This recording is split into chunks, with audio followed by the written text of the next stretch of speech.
Aphelios, I haven't even read this card yet, by the way. This is my first impression. Is a 3 mana 3/3 Nightfall. Pick a moon weapon to create in hands. Uh-oh, I'm getting Riven vibes already. When you've played 2 other cards in a round, create a phased moon weapon in hand if you don't already have one. Okay, and if you cast 4 moon weapons, he levels up. And if he levels up, then during the round start, he also creates a phased moon weapon, and he discounts your moon weapons. So his level up isn't amazing in terms of its power level, but he also gets quick attack, which is nice. Aphelios' moon weapons, all of which act as 2-cost slow spells. So really, really, really Riven vibes. Phase. Oh, God.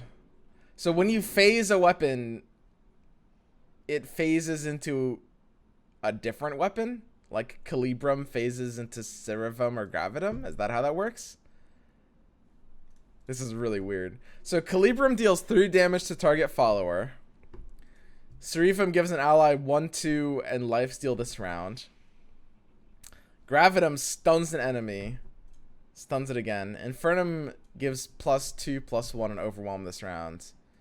And Crescendum summons a 2-cost follower from your deck. And then Gifts from Beyond, a 2-cost burst spell. Choose a moon weapon to create in hands. Wait, it doesn't show you all 5, does it?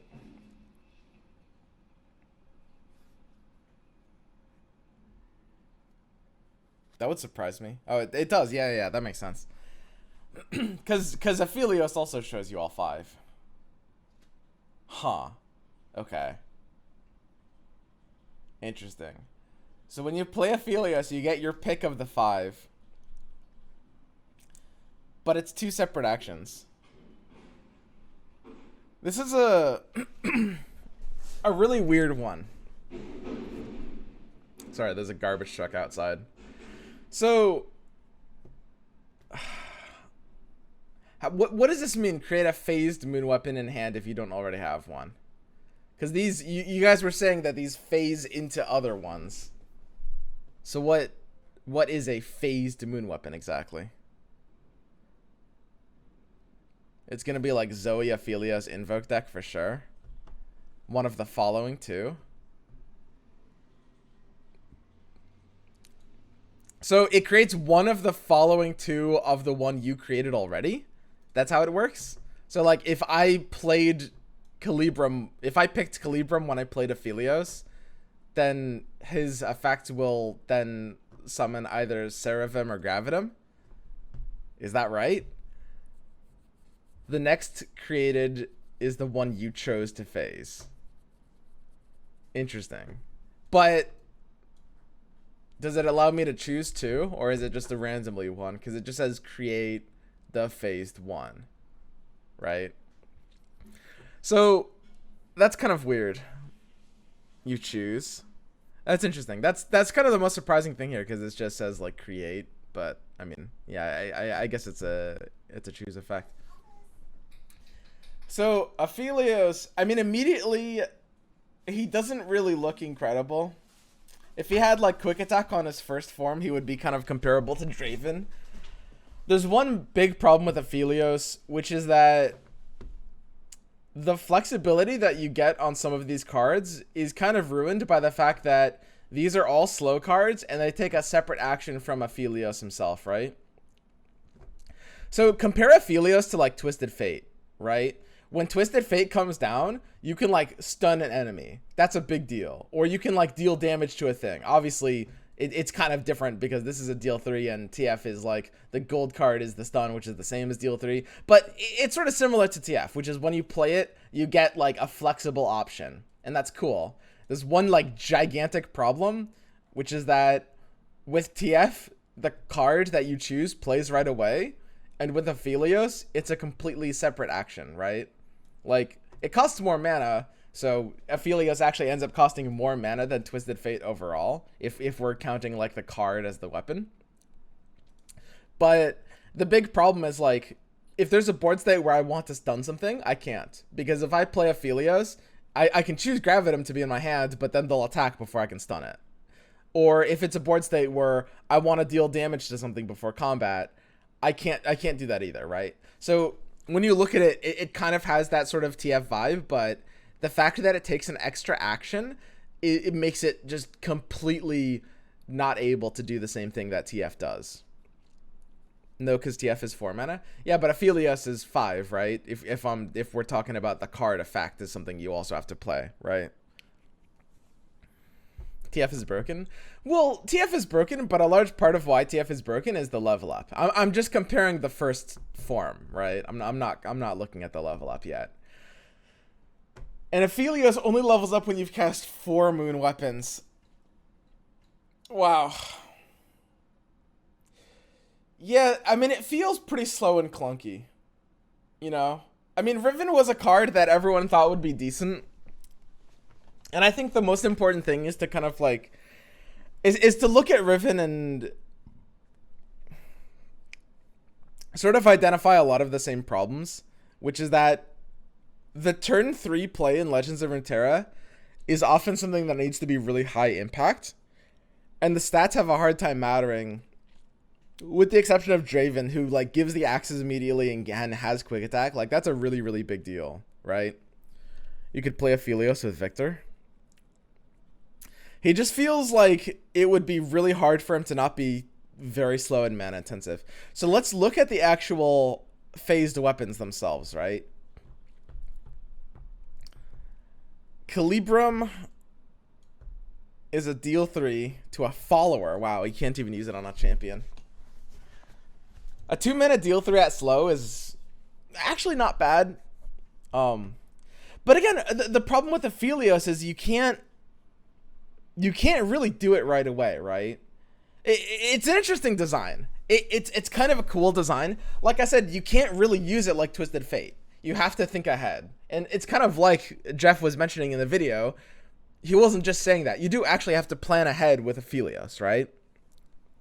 Because unlike TF's cards, you can't just use this on the same turn. So you are forced to think ahead. Like when the opponent has already played their threat, it's kind of too late to choose Aphelios' card. You have to have chosen it beforehand, which is interesting design. Like, that's kind of cool, but I don't know if these slow cards are going to be worth enough. So yeah, let's just individually break down these cards. Slow spells are garbage. Slow spells have had a history of being pretty awkward in the past, yes. And that's, by the way, a decent part of like why Riven is awkward as a card. I know, like, you know, it's important. Riven's cards that she generates, her weapons aren't slow, but they're at gem speed, which is it's kind of closest to slow. I know it's burst, but the fact that you can't use it as a response makes it like, it's got some components of slow speed, it's got some components of burst speed, but it's kind of more of a slow card than a burst card, right? If that makes sense. I was gonna just like pull Riven up, but I mean, you guys know what Riven does. Okay, so that's Calibrum. Severum gives an ally +1/+2 in lifesteal. This round, ugh, God, I was thinking, man, because I only skimmed them. If it wasn't this round, if it was more permanent, that could be sweet. It says Grant in the trailer, so I assume this is an update. Would be my guess. Because yeah, these you guys were saying this site was more updated, and we can tell the trailer is kind of outdated because we can tell that it has like, where did it says like Aphelios too, like it's obviously just kind of like a rough client version. If there's a discrepancy, I assume that the page is accurate and the trailer is not. But I guess it's true that we don't know for sure. If something is wrong, it's probably the trailer. Yes, exactly. So, Severum...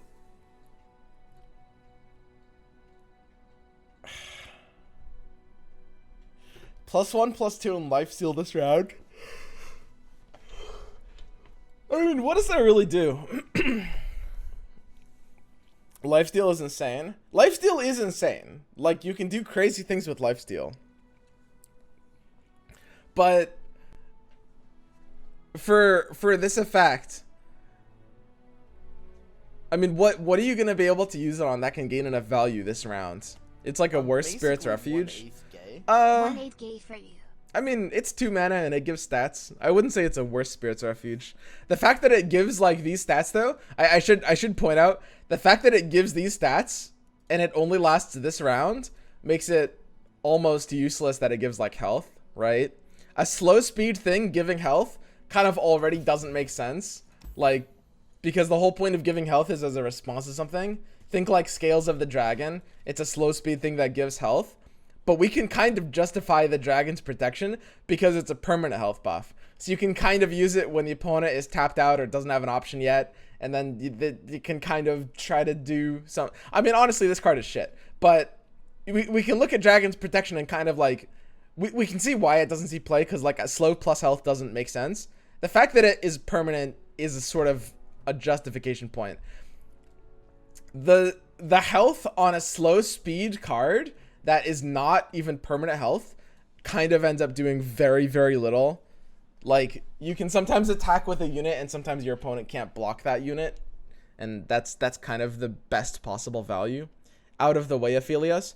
So out of the way is kind of cool. Out of the way, you know, of course, for those of you guys, I think it's important to pull these up. This is the Targon KDA card that gives everything permanence. So yeah, out of the way Aphelios is kind of cool. Because when you make this effect permanent, suddenly that actually is kind of scary. And in some metas, with some more support, I can imagine out of the way making some sense. I think it's very far off, but it's not unimaginable. It could happen in a like, it's niche. It's very niche, but it actually feels like it has some kind of place. It's like, I don't know, like Katarina, where it has a unique effect and you can imagine in the right meta, the card could make sense, right? So this is the stun. Gravitum is a stun. If it's a follower, stun it again at the next round start. Woo! Whoa! That's kind of crazy. So it's like the magic concept of like tap target creature. It doesn't untap during the next untap phase, basically. That's a little nuts. That is actually a little nuts. It's a 2-mana Mind Splitter. Okay, I really wouldn't say that exactly. But this is starting to make me feel it. I'm starting to feel it. This looks good. Infernum gives an ally +2/+1 on overwhelm this round. Absolute garbage. Crescentum summons a 2-cost follower from your deck. If it has Nightfall, activate it.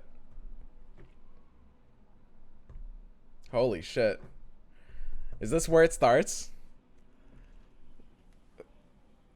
Oh, Jesus. Holy shit. Oh. So, you guys have to understand. In Hearthstone, what was the keyword called in Hearthstone? Was it called rally or something like that? You guys have to understand.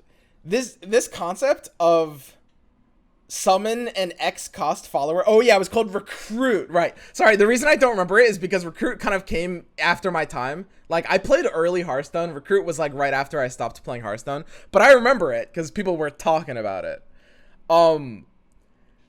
The thing you guys have to understand is summon X cost follower from your deck is a form of a tutor, right? Like, you can build your deck in a way that makes it pull whatever you want. And that's a really big deal. Because think about it like Zap Sprayfin. Like, Zap Sprayfin is a card that kind of does the same thing. When I looked at Zap Sprayfin at first, I said it's a pretty good card that will eventually be nuts. And that's not, I'm not like, that's not a hard prediction to make. Everyone said the same thing. I'm not doing like a, oh, I was right thing. Like, that's an easy, you can look at a card like that and be like, okay, eventually this kind of concept will just be great. Because eventually there will be a deck that you just want to have a specific card in your hand, right? And that's the concept of a tutor, something that can pull something from your hand. Because when you can build a deck in a way that you can get a certain card more reliably, it allows you to build your deck around that card. And it's hard to explain how big of a deal that is. So this can get, some of you guys have pointed out, you can get like Evershade Stalker, which is funny.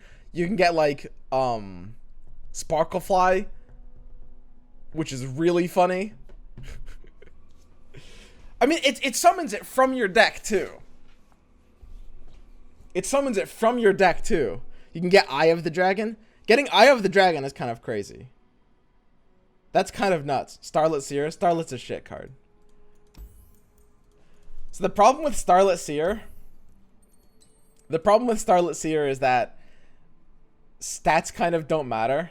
Like, Starlit Seer, it looks so good. I spent so many months trying to make this card make sense.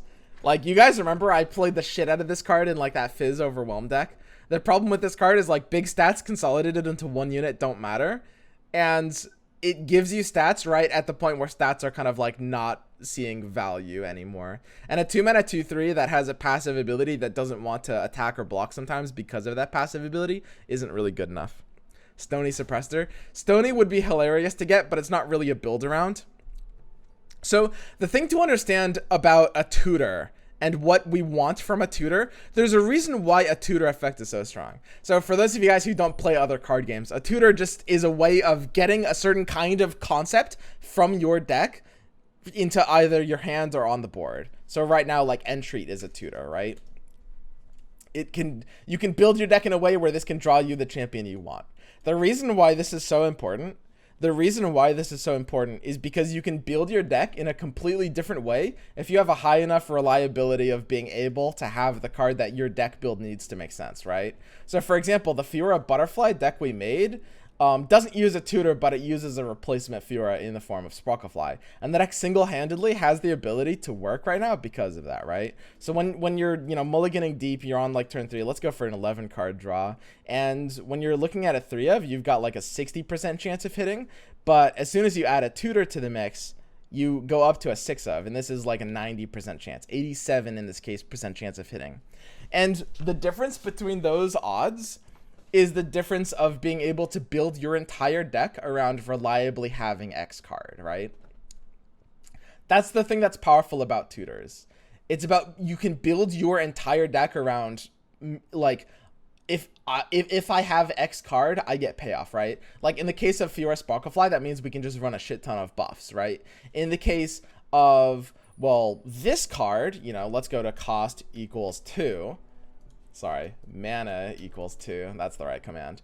So in the case of this card, we want a card that enables a high level of deck building cost, right? So someone was just suggesting Stony Suppressor, which is a cool card. This card is actually underrated, by the way. I promise this card is actually pretty good right now. I mentioned that you can totally run it in Scouts and it'll do pretty well. It's a solid card. The only problem with Stony Suppressor with this strategy is that it doesn't really make sense. The whole point of a tutor is I want a card that redeems the deck build of my deck, right? And Stony Suppressor kind of does, because you can look at Stony Suppressor and be like, okay, I can build my deck around drawing this card by making my deck not have spells, but that doesn't make sense. That's not how Stony Suppressor works. Stony Suppressor doesn't want you to not run spells in your deck. Stony Suppressor wants you to have a deck that just wants to be able to play this kind of effect on like turn 5 or 6. So it's a completely different card. What we want is a 2-mana unit that has that level of deck building cost that we can, you know, fix with the tutor. So Sparklefly is kind of the biggest example of that, I think. Some people were suggesting, where is it? Eye of the Dragon. Eye of the Dragon is really cool to tutor out with that. That's pretty insane. Especially because, like, a kind of cute gimmick here is that you'll always get the attune on Eye of the Dragon no matter what, because this will spend 2 spell mana. So Eye of the Dragon will always have empty spell mana to fill. So that's adorable. So yeah, pulling that's nice. Diana. So it can't pull Diana because it can only pull followers. Fae Blade Twirler. So Fae Blade Twirler is actually, unironically, a decent example of this. I know a lot of people look at a card like Fae Blade Twirler and they're like, okay, I'm just gonna... A lot of people look at a card like Fae Blade Twirler and they're like, well, this card's a meme card. But the thing is, once you implement tutors that are able to make things like this more reliable, then suddenly concepts like this, like high synergy blowout combo concepts, become less meme. In this case, it's not going to be enough for Fae Blade Twirler, but it's the kind of thing that Fae Blade Twirler ultimately wants more of to be able to make sense eventually. Ballistic Bot, Mountain Goat. Mountain Goat's maybe not high synergy enough. I don't know. I mean, you can use this with anything. Like, this is crazy. You don't need a high synergy card here. Wow. Yeah, so initially I looked at Aphelios and I was like, I don't know if he's going to be on the level. But looking at these weapons are actually kind of insane. Like nuts. Crescendum is absolutely insane. It's absolutely insane. Like, this is ridiculous. You can like double pass, and then on turn 3 you can play like Aphelios into Crescendum. That's ridiculous. There's one weapon missing. No, these are the 5. You need to Nightfall. Okay, so you have to play a 1 mana card into Aphelios. That's true. That's true. So it's a little bit, it's not like ridiculous, but it's actually something that makes sense to curve out. God, why do you have to Nightfall into this card? It's not even bad tempo. Yeah, it's not bad. So yeah, just play like Duskbringer. Duskbringer works. You can play a few things.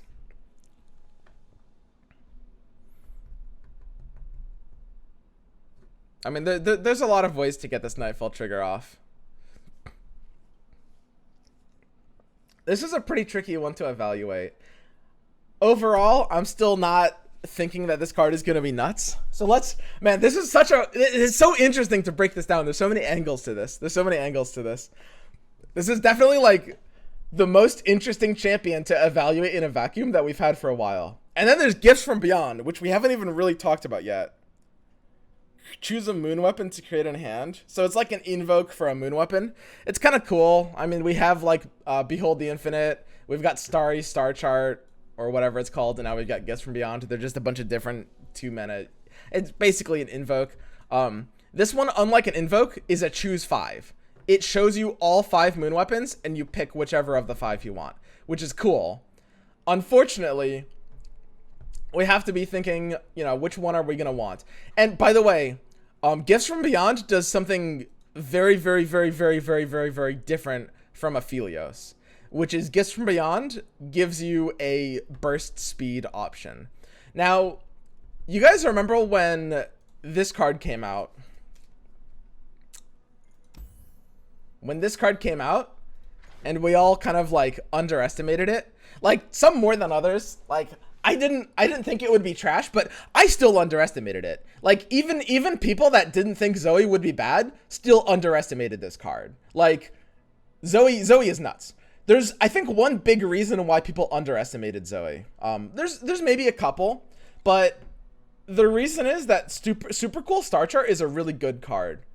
And a lot of people made the mistake of comparing Super Cool to Spacey.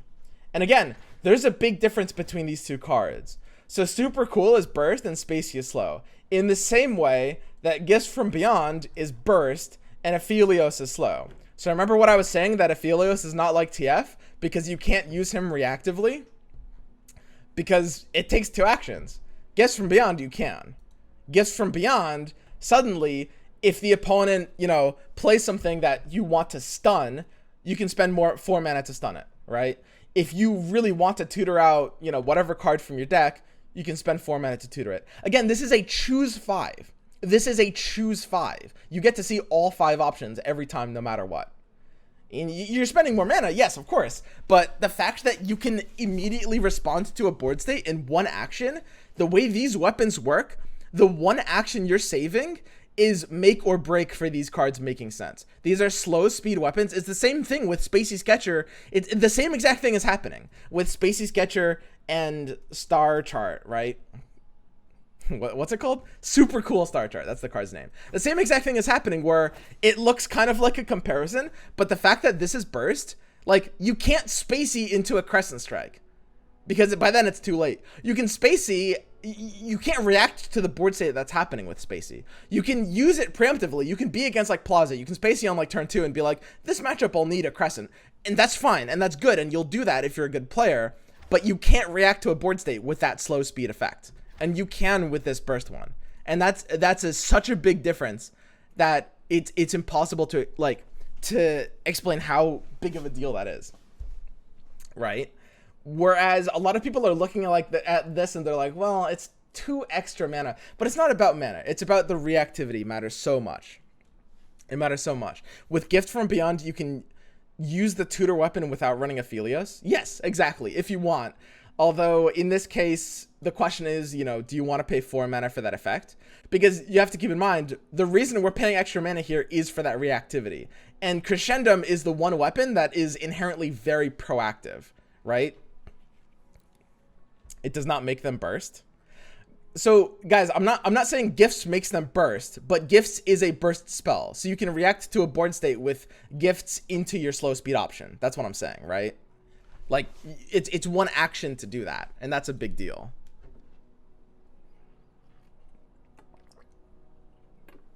If you reduce some unit cost, like with Smooth Soloist, does it mean you can tutor a 3-cost follower? Asking about the mechanic, not the terrible strategy. Okay, so that's a great question. I can't say for sure, but I'm pretty sure it doesn't, unless they change the way the internal logic of the game works.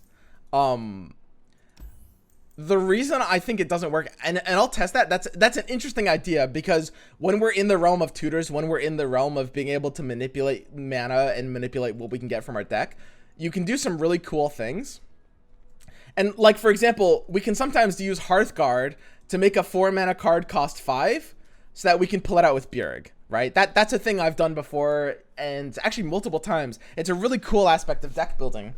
There's only one problem, which is that in the past I tested this with mana points, and it doesn't work with the one experiment I did, which is Scuttlegeist and Kinku.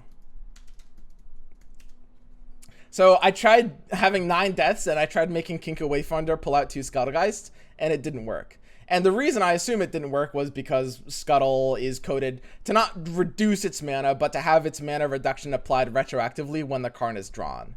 Now, it is extremely possible that this is not the way that, for example, Smooth Soloist is coded. So maybe we could do that with Smooth Soloist, and it wouldn't work with something that discounts itself. It's an interesting experiment. I can't say for sure, but what I can say is that I'm skeptical it'll work, which is kind of sad, because I wish that kind of thing worked.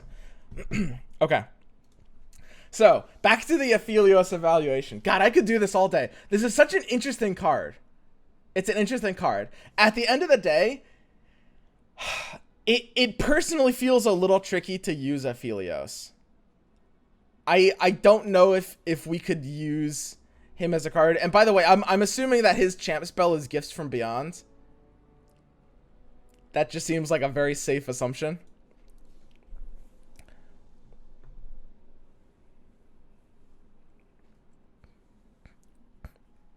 In the Quick Draw Lab, units that get discounted to 1 mana in your deck got buffs from Jagged. I think that might work. Okay, so that's new information. That's cool. I'm definitely hopeful that that'll work. Okay, the trailer showed it. So I really want to come to a conclusion with Aphelios here, because I've been talking about him for like 20 minutes now.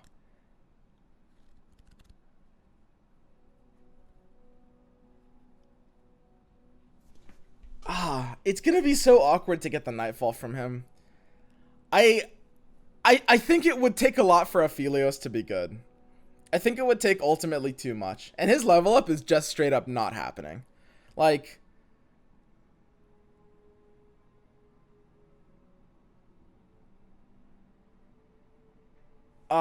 this is so weird. If you keep Aphelios alive... Dude, this is such an interesting champion. I love this champion. I love this champion. He's so cool. So the phased moon weapon is always off of the last moon weapon you chose, no matter what, right? Like, even if you've played it, no matter what you chose it from. Maybe it's different if you chose it from Gifts from Beyond. But, like, if I play Aphelios and I select...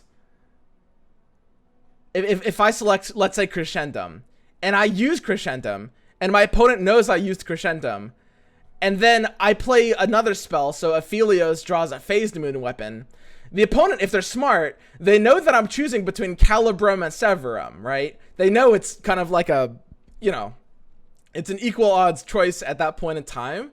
And so they have to kind of be like, okay, do I play around Calibrum or do I play around Severum? And then once I play that one, then like they always have an acute amount of hand reading. They can always think like, what does he have? What weapon is he gonna play next? Like, it's super interesting. You can flip Aphelios on turn 5. So the fact that Aphelios is... So there's one big flaw with like the Aphelios to Riven comparison, and some of you guys actually spotted this early on. I haven't mentioned it yet, which is that they're in different regions. Aphelios is a card that makes a lot of sense with how Targon wants to play. And Riven is a card that, given Draven's existence in the game, makes no sense with how Noxus wants to play, because they already have Draven. That's pretty much it. And like Aphelios, if you have a slower strategy, like if you just play slow, like a sort of control-y game plan with Zoe here, and you just generate a bunch of free cards in hand, then Aphelios gets really scary really fast. Really scary really fast. Like, Aphelios is so perfect for Targon. If this was in any region other than Targon, it would be dog. It would be terrible. Run it with Lee Sin. Lee Sin's champ slot is really tight. I don't think you'd be able to fit in Aphelios in that deck. I think between Zoe and Lee Sin, you can't afford the champ slot personally. That's super cool. Yeah, this is actually like one of my favorite champs in the game. His level up doesn't do a ton, but it does enough. I think overall, my evaluation is of Aphelios. This is like the hardest card to evaluate ever, because there's a chance he'll actually be just utter dog shit, and there's a chance he'll actually be like Zoe level of like, not, I don't want to use the word auto-include per se, because Zoe's not technically auto-include, but just like shove it in almost every Targon deck.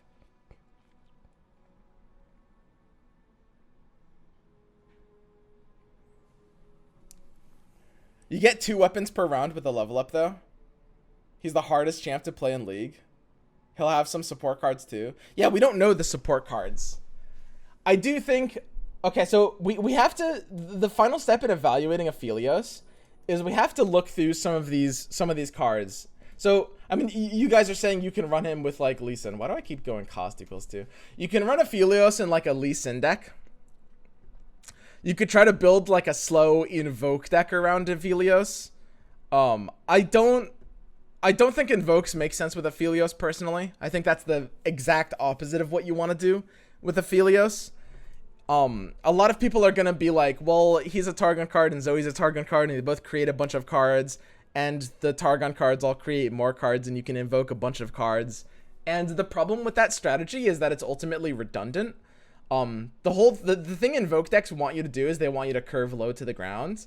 And like the point of the invoke package, when you look at stuff like Mountain Scryer, and Solar Priestess, the point of these cards is ultimately the same point as Aphelios in a redundant way, which is that you're running a lot of cards that just draw you more cards, and the purpose of this is to ensure you don't run out of steam. But by running all the invoke cards and by running Aphelios, you're just gonna be too slow and get run over, and you're gonna have like an 8-card hand that you can't really do anything with, right? So there's just kind of no point in running him with an invoke deck. In a Lee Sin deck, I also still don't see a place for Aphelios, personally. I don't think you can possibly justify this card over Zoe in that deck. And maybe that could be a bit of a meta call, but I'm pretty firm on that. I don't see, like, this card could make sense in that deck if you could fit the champ slot, but there's no way. Aphelios Karma. So Aphelios Karma actually does have some potential. That, I think, makes the most sense with Aphelios, because Aphelios can pull out, like, your Eye of the Dragon, so it has a bit of flexibility, and, you know, Karma does need this kind of effect. You know, they're like early game, like flexible option, which is cool. The only problem is I think Karma is actually fairly far from being super competitive right now. So I think Aphelios, probably its biggest downfall in my eyes right now is that I don't know if it fits into a deck, right?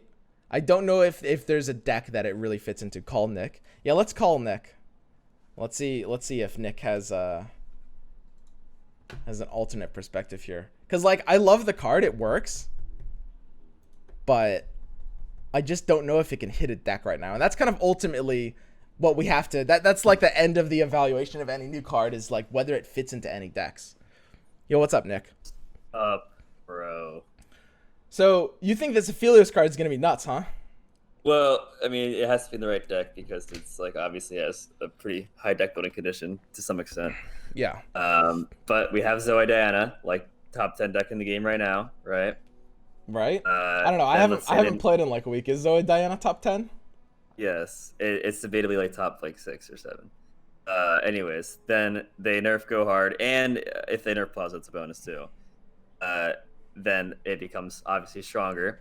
You just take Diana and Zoe Diana and replace it with Aphelios. Your deck just has like a whole extra insane element to it. That's like So Diana. You're talking about a full invoke deck? Yeah, it's just the Zoe Diana invoke deck, like the one with the Skies Ascend and Eclipse Dragon and stuff. And then you just cut Diana and you just add Aphelios, and it adds like this entire new dynamic to the deck. Like Diana's decent as removal, but this card is obviously adds so much more than Diana would to that deck, and it's really easy to level up Zoe in that deck, and just in general, just have more on stuff with Aphelios. And I also feel Aphelios' level up form is pretty insane because you get the unless I'm getting it wrong, you get the moon weapon on round start, and you get the moon weapon whenever you play 2 cards a turn, which is pretty much every single turn.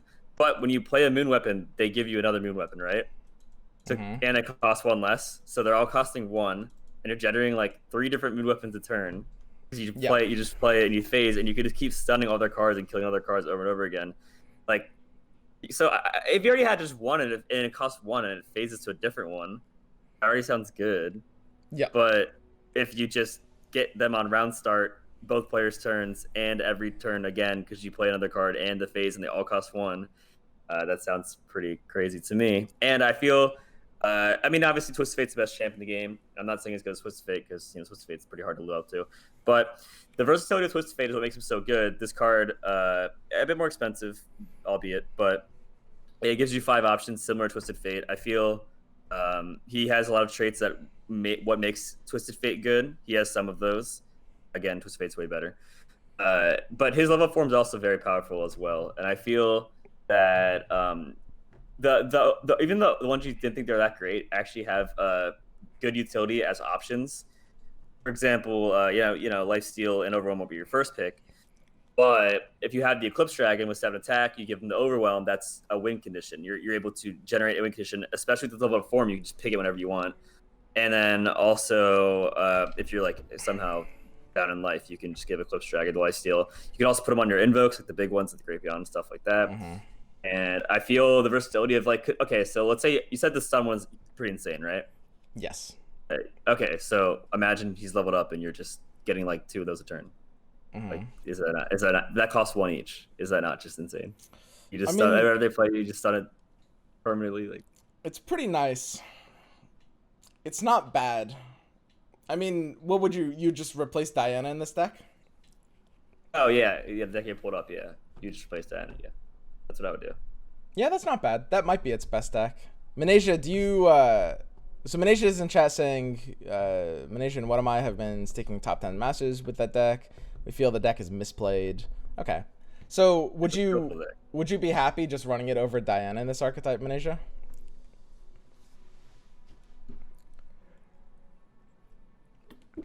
I think it adds so much more to the deck than Diana. Like, obviously, I agree. I think Diana doesn't add a ton to this deck. Yeah, Diana's just kind of there as like a good removal. Like like it's, if there were a deck for Aphelios, I think this is the deck personally. For example, I know a lot of people know me for playing Nightfall. It's mid range, you guys call it aggro, whatever. I don't really see Aphelios being in that deck too much because he doesn't really fit the game plan. It's more of a, it puts on more explosive turns, and I feel that Nocturne and Diana are both very key in that Nightfall deck. But in this Nightfall deck that I'm looking at now, Zoe Diana, I think it looks amazing. I think Aphelios adds so much to this deck. Scar Scamp if you wanted to use Aphelios' thing, right? They don't even run Star Scamp right now. Oh, okay. So, yeah, they run Skies Ascend. But maybe you don't even need that because you have so much toolbox with the stunning. I think that stunning is really crazy because the stun is for this turn and next turn, as we know. But you're generating a new one every single turn, so it's like pretty crazy. And I feel that being able to add the utility, like one of the main things this deck has is a lot of options through the invokes where you're adding options, you're adding lifesteal option, overwhelm option to go for a game. You're adding the stun option, you're adding removal. Like I just think that Diana adds very little to this deck, but she is a good well-rounded card. But Aphelios adds a whole new element to this deck that is already tier 1. On top of that, we're gonna get nerfs soon, hopefully, with Go Hard and maybe Grand Plaza, making things that don't run those better across the field like this. This is already a good deck, and nerf for competition is good. And we're getting more cards. Like I have led to believe we're gonna get another Nightfall 2-drop because it says card releases in the description of the Aphelios. So that makes me think we're getting the more cards with the Aphelios that will only make a Nightfall 2-drop specifically. Better. Well, I mean, I think we could get one. I'm just kind of assuming. I mean, I'm not gonna. I hope they don't print like 5 extra cards and none are playable. I assume at least one of them will make this deck even better with the Aphelios. So yeah, I feel that if this deck's already tier, I made a tier list yesterday, and it was like tier 1.5, tier 2, top 10 deck, and then they add a card that makes it so much better, and they're adding more cards with him. I just think that it's insane. I think that people saying it's too slow is kind of. I don't really agree in this kind of deck because this kind of deck's like a very well-rounded control deck, and I think it's perfect for Aphelios, honestly. Yeah, I think Aphelios. This is definitely Aphelios' best bet. No, that's why I see it. Yeah, I dig it. I'm down with it. I think Aphelios. I don't think it has a ton of potential. Like I wouldn't run it in other styles of decks, but I could definitely see it hitting this kind of deck. Might change the way we build it as well. He's a pretty big deck building cost. I really think it's hard to play him in all kinds of different decks, but I think that this deck is perfect for him personally. Yeah, no, I think it could work. All right, Nick. Thanks for coming on, man. It's Hey, thanks for having me, bro. Hey, yeah, of course. You're the man, and I love to see the streams, bro. Big fan. Oh, thanks, dude. Yeah, no, I make sure that we do like daily, do the daily streams. Make sure that they, I mean, it's all about. Anyway, yeah, that's it. That's the Aphelios evaluation. So overall, I mean, we talked a lot. Super cool card. There's a lot of people in chat that are saying Aphelios is hot garbage. And I think that's true in most decks, but I do think it could definitely work in like one specific kind of deck. It might look sort of like this. It's hard to say exactly how many cards would have to be changed to make it make sense, but it definitely could be a card that works in this kind of archetype for sure. I think that's very true. It depends on exactly like what Manesia's version ends up actually being, but yeah, that's Aphelios. Super cool card. I'm looking forward to this one. Most importantly, I'm kind of hyped that they're just starting to do these champion releases, like these like mini sets of champions. These are gonna keep things a lot more interesting during like patch downtime, which is really cool. That's part of the reason I liked the KDA set so much, was because it just hit at a really good time and made things really interesting. And now, of course, I'm sure a lot of people are fed up with Go Hard as a card, but that's not really KDA's fault. That's just like one of their cards making a little bit too much sense in like one of the very specific archetypes in the game. I do think Go Hard as an issue is kind of like, oversaturated, like people kind of like complaining about it a little too much. It's definitely a problem, and it's something that I think a light adjustment to would fix a surprising amount. All right, check out the roadmap. All right, so the last thing we'll do here is we'll check out the roadmap for the game. We haven't really seen like a proper roadmap yet for Runeterra, I think. So in January, co-op versus AI lab, very cool. I do like these labs. I'm gonna be honest, you guys might have noticed I haven't really played a lot of labs lately, and that's mostly just because I haven't really played a lot of the game lately. Again, it's no secret that I wasn't a fan of the first 2 Targon expansions and the metas they caused, so I didn't really play a ton during that time. And when I did play, it was kind of just like autopiloting. Labs are really interesting. I'm looking forward to getting more into labs. Aphelios Champion Expansion Single Player Legends Lab comes out in February. In March, that's the start of the new set, Empires of the Ascended Expansion Event Pass Champion Mastery Social Lab. Interesting. This was, I think it was supposed to be like a 2-month gap, right? And it's a 3-month gap, but I think that's just because of the holidays. April anniversary celebration. I guess like a lot of us might not feel like April's the anniversary, but that's just like where they shipped to Bilgewater and pushed it to 1.0, so it was like out of beta at that point. That'll be cool to see what they'll do there. In May, that's the next new expansion, like part 2 of Shurima, which is Guardians of the Ancient, new themed event. Okay. And then in June, Rise of the Underworlds. Wait, so that's May and then June. In June we have the third one. That's interesting. So this 2-month sketch, like, is that the third part? Because that's a 1-month gap in what I think was kind of supposed to be a 2-month schedule. That's weird if I'm understanding that right. Probably start of May, end of June. Yeah, probably.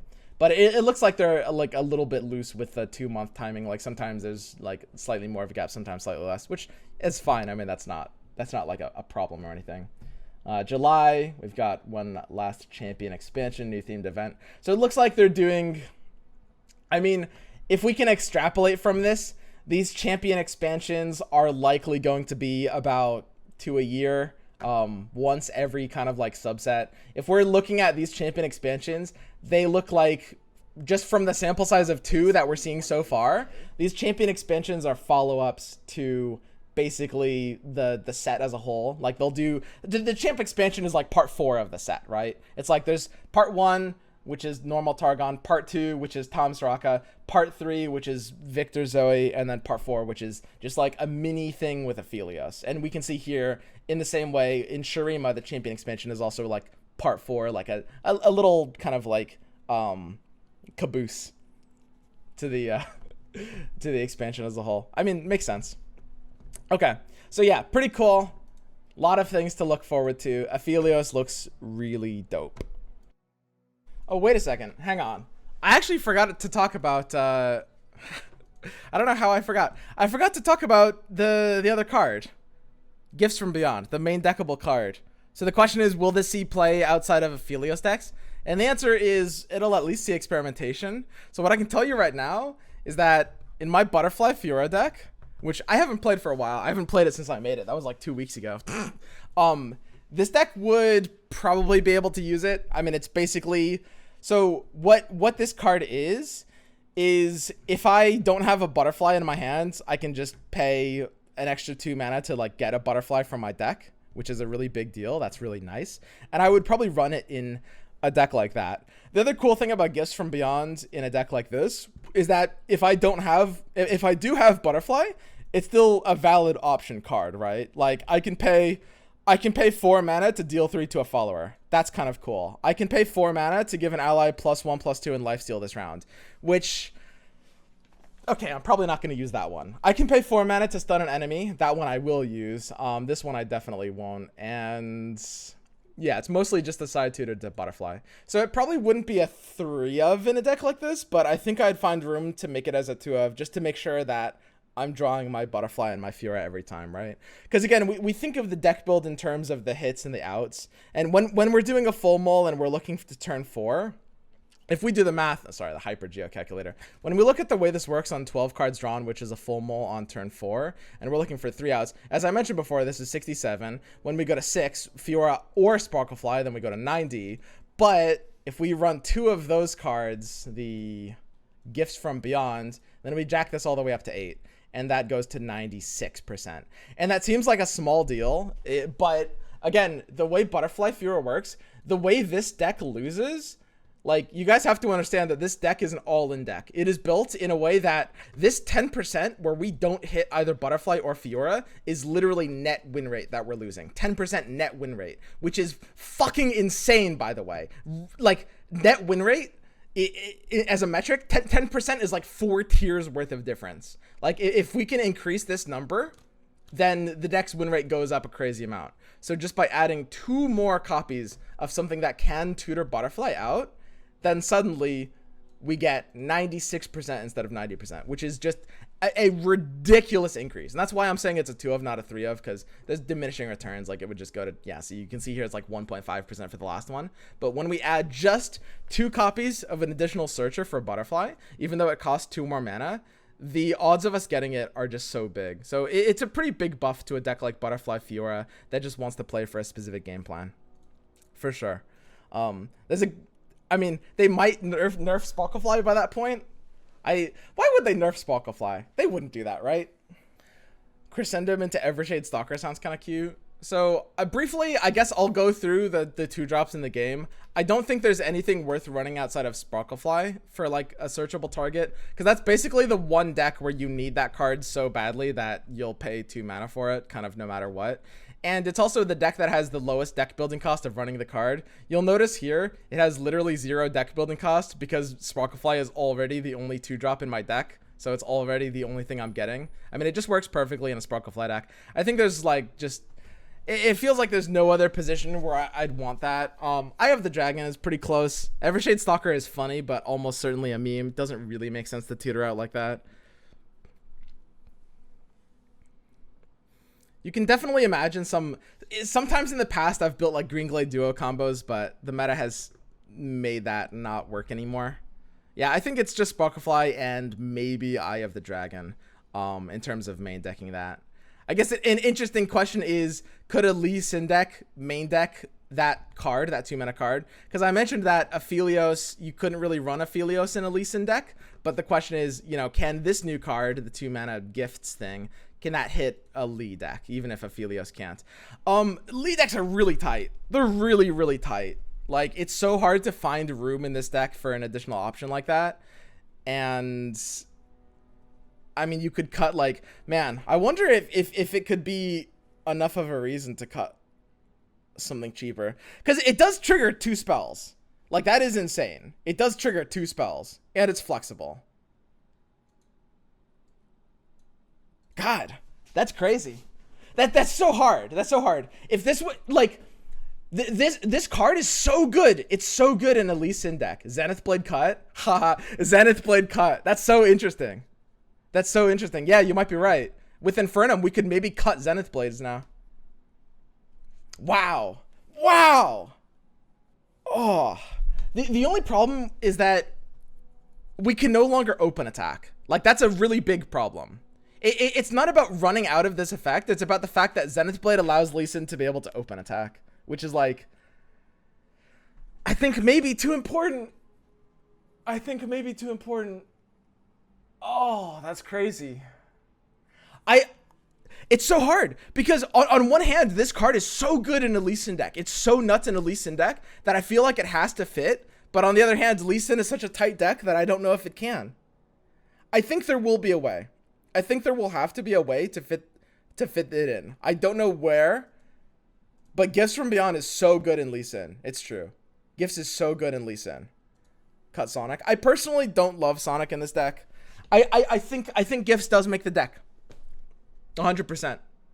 The interesting thing is it might change the way we build the deck too. Because suddenly maybe we don't want it hitting a random 2-drop when we use it for the tutor. Maybe we actually want to specifically pull something in particular. But I don't think we're really cutting down on any of these 2s. With the exception of, I could see cutting down on Sparklefly depending on the meta. For sure. Cut Sunblessed and hope they nerf Go Hard. Something like that, yeah. No, I mean, you guys are right. This has to fit Lee Sin. And it's so good in Lee Sin. Which is terrifying, by the way, because Lee Sin is one of the best decks in the game right now. Like, I'm going to need to do another meta report since I've been kind of mysteriously not streaming for a little bit. It's been right, it's a little bit lower here, but I think it shouldn't go down at higher ranks, right? It's still sticking at 53. That's definitely not as high. I was thinking it would be 54 this week. Yeah, but Lee Sin's still very, very good deck, and I think that this new card hits it super hard outside of Aphelios. Okay, so that's my final point. Lee should get nerfed somehow. It's just so toxic. I actually think it's in a decent position right now. It's a very good deck. It's an underrated deck. It takes a lot of skill to play for the most part. Now, a lot of you guys are going to keck W at that because we've all lost to Lee players that don't really play super well, but it still has a very high skill ceiling, right?